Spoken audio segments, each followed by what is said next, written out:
একটা video social মিডিয়ার মাধ্যমে দেখে যে ভাইরাল হরিগঞ্জের মতন জায়গা যে একজন হিন্দু ভাইয়ে আমরা মুসলমান ভাই দাঁড়িয়ে তুলিয়া টানিয়েছেন কিন্তু এটা বেতালা অন্যায় করছেন অন্যায়ের মধ্যে হাই কোয়ালিটি অন্যায় যে ভাই মুসলমান ভাইকে অত অন্যায় করছে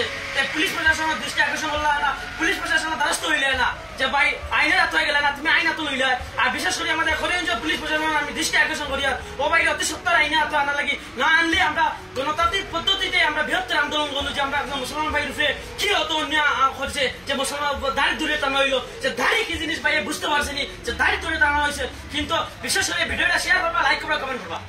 দাড়ি পর্যন্ত উভালি আক্রমণ করা হয়েছিল যুৱক কেইজনক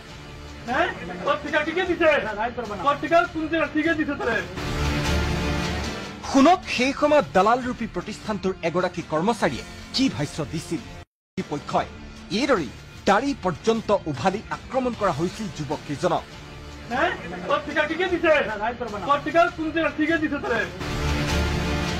শুনক সেই সময়ত দালালৰূপী প্ৰতিষ্ঠানটোৰ